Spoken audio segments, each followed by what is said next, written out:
Are you in pain? Yes, I am. I'm in a great deal of pain right now. What medications are you on for your pain treatment? I take as little as possible of Vicodin. Is that the only drug you're given for pain treatment? No, sometimes they give me, let's see, I was just in the hospital with the flu. Morphine. Morphine and Vicodin. Mhm. Can you tell me about your story and the beginning of your pain and how it's progressed?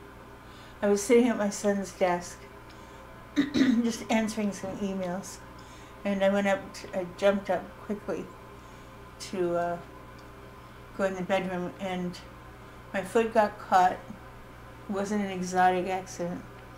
My foot got caught on a clawfoot of the desk, and I knocked my head, then I knocked back onto the bureau, the dresser, and then I crashed onto the tower, and that broke my knee into 25 pieces. And then there was no place for the leg to go, so it became. Yes, could I have pain meds, please?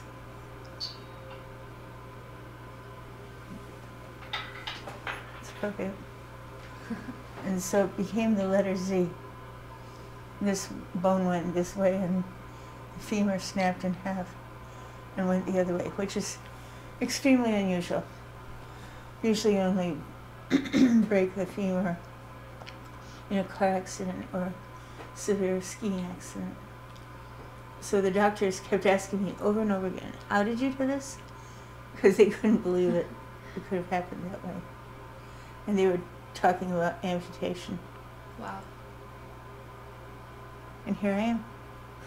How long has it been? 4 years. 4 years. And how did they, did they cast your leg? No, they didn't. Is it still broken? No. What I was most deathly afraid of is that they were going to put those pin things in that you see, coming through the skin. Have you seen those? Yeah. And, come in. Hey there. I just wanted to show you. Okay. Sorry if I'm interrupting. And, but they didn't put a cast on. What they did was they put titanium rods in the bottom. Mm-hmm. They put a fake knee here, and they put a titanium rod in this femur. Okay. But it required 4 surgeries and 5 months of being in a nursing home and treatment with antibiotics. And did it heal completely? After 5 months it did. Wow. I went home and I thought it was fine. Spring started to come. I did it on Halloween. Wow. And spring started to come, and I was all excited about seeing the bulbs come up, and then I suddenly couldn't get out of a chair, and so I went back in, and then I was in the hospital for 4 more months with more surgeries and IV therapy. They gave me an infection, the hospital did, which is the most common problem in America right now. It's called MRSA. It's very dangerous. It's in all the gyms, it's in all the hospitals. So have you been in pain since the accident 4 years ago? Yes. And have you been on pain medication since then? Mm-hmm. Unfortunately. How much would you say you take? I limit it very much. When I came out of the hospital, they had me on, excuse me, they had me on 2 Vicodin every 4 hours, round the clock, and morphine as needed. Mm-hmm. And and I've cut it down to 4. Period. Per day? Yeah. But if I go any lower than that, I can't get the mobility in the knee. Won't bend. Yeah. Are you able to walk on it?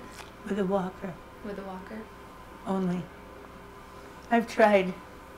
I let go of the walker and said, "Here I come, world," you know. But how do you feel about being on so much pain medication? well, as an herbalist, excuse me, I feel badly about it. But when you don't have a choice, there isn't an herb that would touch this level of pain that I know of. Perhaps cumulatively, and perhaps there are formulations that will.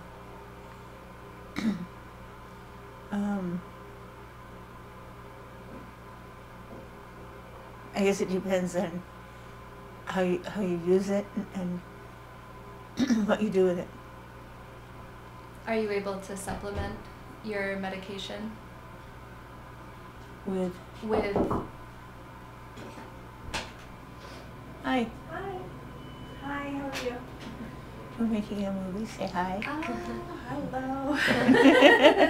This is one of our great pain medicine givers. Thanks. See you later. Okay. Have fun.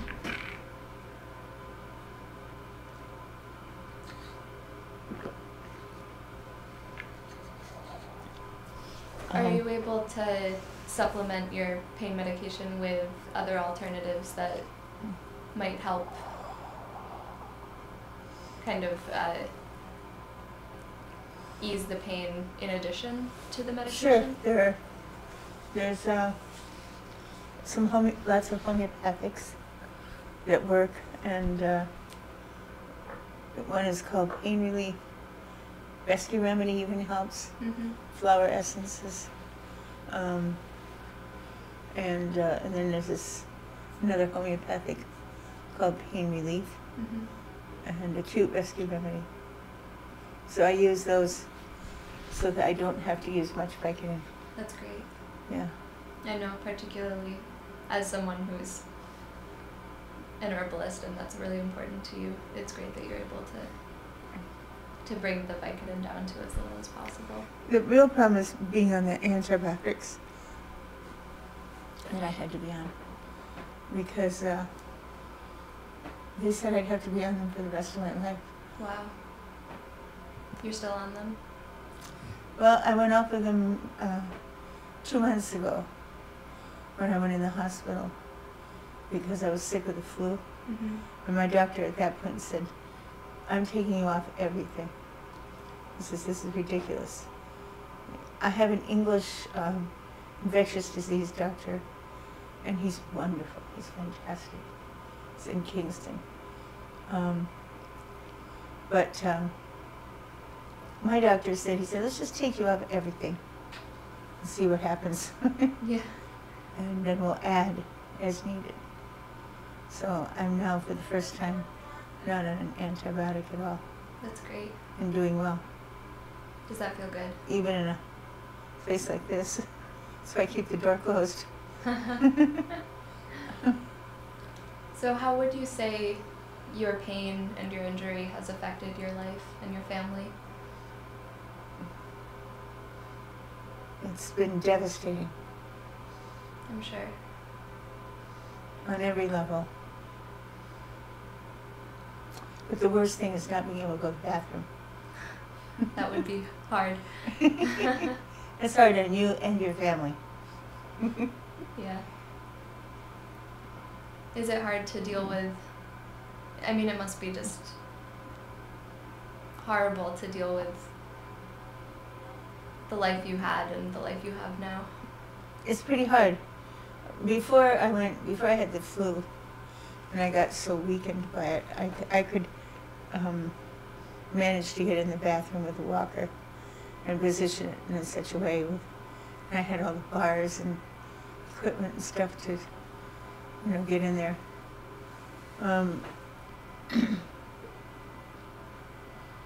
having the other thing is just maintaining personal hygiene, not being able to take a shower by yourself.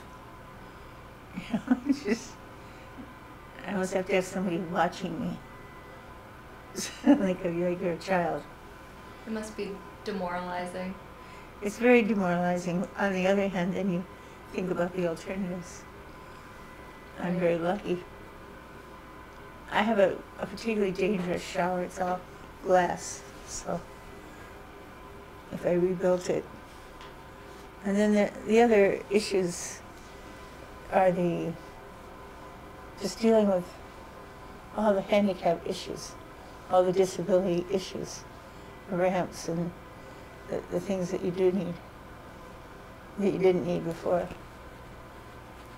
There's a lack of awareness that even a step this big can prevent somebody in a wheelchair from being able to get in the store. Right. You know? And they don't want to ring a bell. They don't want to ring a bell and have somebody bring out a ramp. They want to just go in the store. You want to be able to do it yourself, Yeah. of course. You know, one of the things that strikes me with someone who's been in pain for 4 years and extreme pain for 4 years, as you have, would be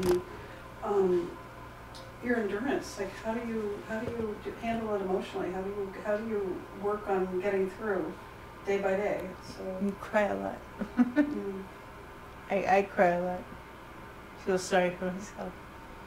My doctor said, when I got to come home finally after 4 months, he says, now go home and go shopping like a normal woman. Just go spend money. And you know, I haven't been shopping. I don't particularly shop, but it's very difficult, and that's why I'm really looking forward to starting a support group locally. Somebody said to me, well, come to the party and I'll dance with you in your wheelchair. And I'm very shy, you know, so the idea of displaying myself dancing at the Spiegelton in a wheelchair was not appealing. And then you wonder about the bathroom situation everywhere you go. Is it going to be, and people do stare a lot, even though they don't want to. And in a way that's more honest than not staring. I know they're trying to find out what's wrong with you. Little kids will ask you, why are you in a wheelchair? so what did the doctors say to you about your pain and going forward? And let's assume Lily said that, so you can be looking at her and not at me. Sorry. All right, I was going to ask you that. Yeah.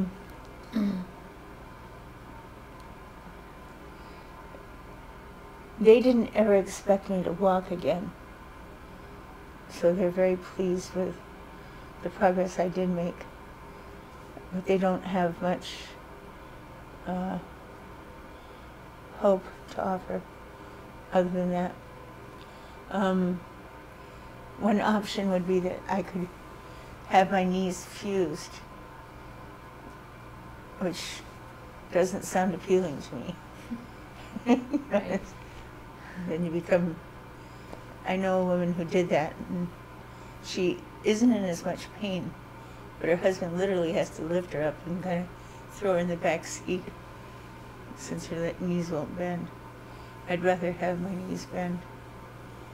So it's a personal choice. Do you ever wonder whether or not it would have been a good thing for you to have had your leg amputated and have a prosthetic so that you could not have the pain? That's a good question.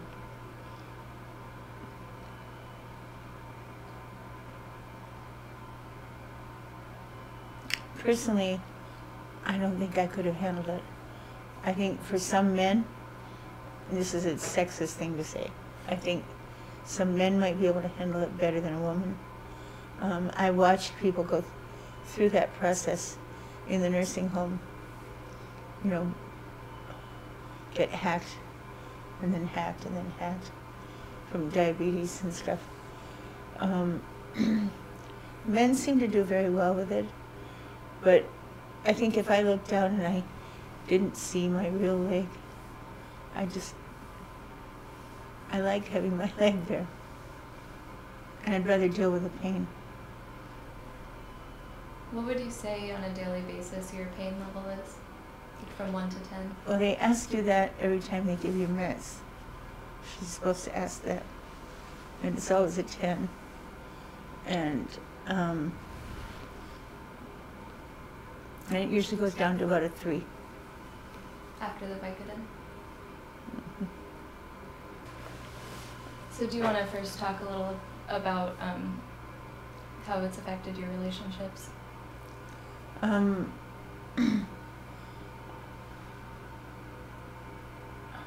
It's made people scared and less likely to visit.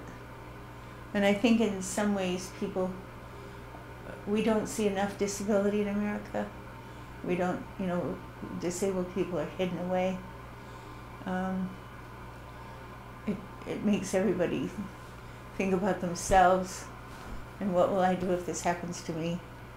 And they don't want to face those issues. So in general, I think that's what's going on. And then it's just not easy to pick up and say, hey, you want to go up to Hawthorne Valley and go shopping. You have to, everything's a bit more of a production. Right. So you get ignored. Is that really hard? Is that really sad? Yeah. It's all right, though. I did so many things that I feel very satisfied with the life I had. I miss seeing people. I live on a very isolated road. And sometimes it was nice to just drive downtown and see people. It's isolating.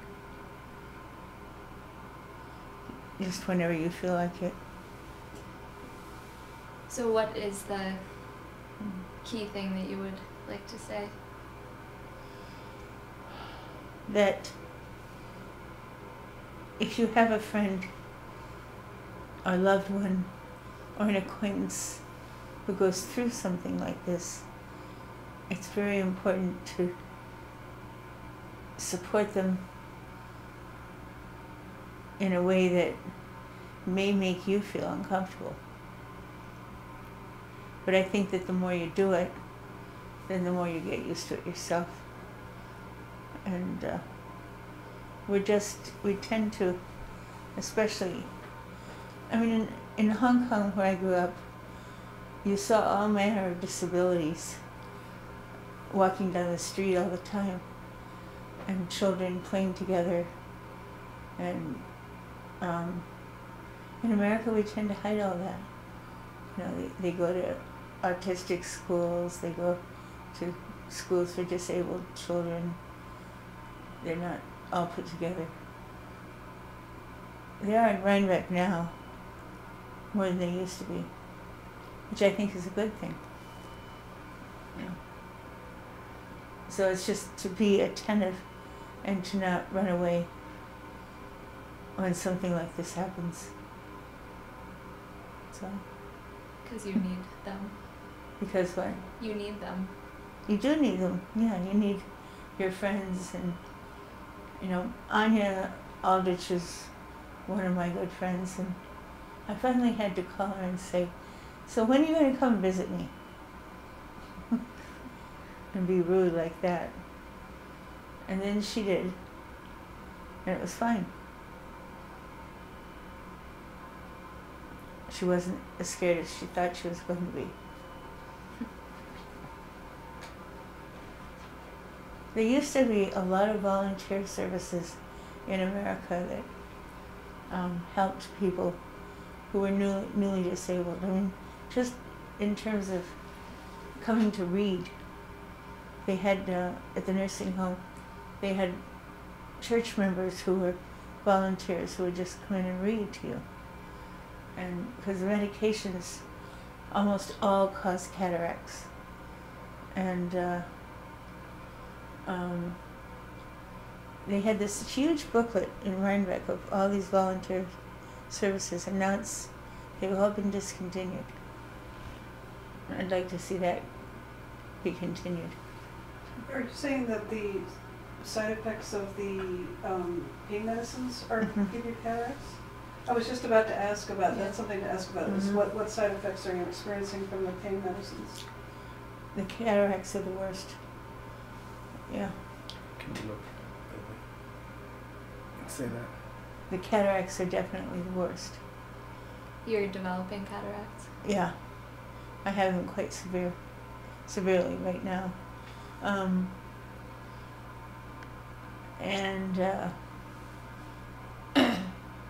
So once it gets to be like this level of darkness, I can't read. That's why these things are invaluable.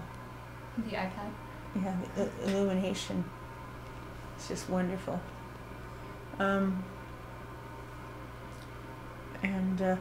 I just wonder how many people know about aids like this that could improve their lives, or who can afford them. Right, I was just going to say. Certainly every child should have one. So what other side effects do you have? Well, just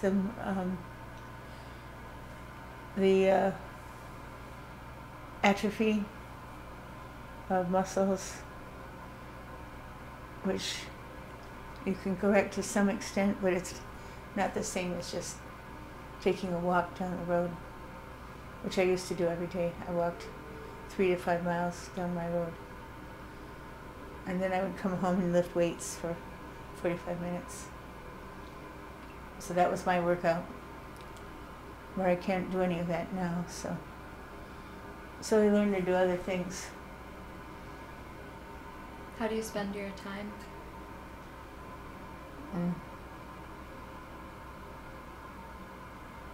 I feed the birds in my windowsill.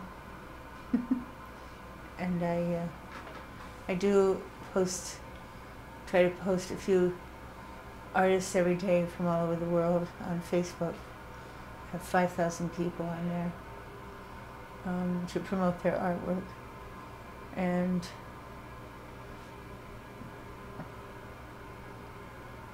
I'd like to say I volunteer more. What I hope to do is start a support group. I guess to talk about the fear, the constant fear in the middle of the night. That's my worst time. I look for people to call at 4 a.m. and I don't have anybody. Just to hear a voice, to know that there's a voice out there, to know that to know that it's not going to get worse. That's one issue.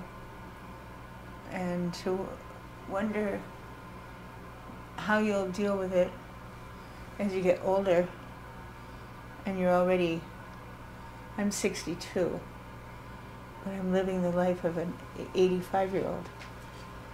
And so issues like that. A fear of how to continue. Yeah. Is it a fear of... And food, getting food. I mean, that's another one. Cooking. Trying to get decent food. I mean, that's a struggle for all of us. Right.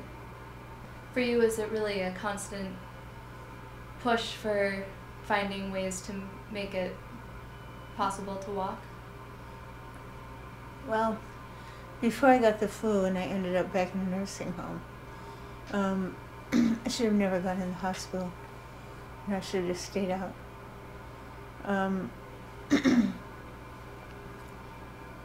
I had a routine. it still basically involved being shut in my house. Because I need to get all new ramps. I need to take down trees to put the new ramps in. It's a lot of money and work involved. But I had a little life between the phones and the iPods, and I can't really see the TV anymore. Your cataracts are that bad? Mm-hmm. I mean, I can have them operated on. I guess. I don't know. One more thing to operate on. Right. I just wanted to explore maybe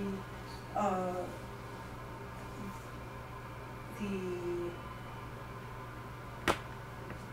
choices that are presented to you for pain that might be able to help you get off of the Vicodin. If there, I know I'm not suggesting you don't want to have it to not have the pain, but I'm just wondering if there are ways so that you don't also have to suffer through the side effects that you're discussing. So that was, because 4 years is a long time, and I was just wondering who's helping you long-term thinking about how to manage Nobody. this? And that's a very, very good point. But they're very strict about Vicodin usage in the state of New York. And so the doctors are terrified to even prescribe it. Whereas in Michigan, where we lived before, they were very committed to not having pain. It was the University of Michigan believed that that was the foremost part of healing, was to stay out of pain. And here they don't believe that. So maybe a few questions around that, Yeah. that you could ask Lily, that would be.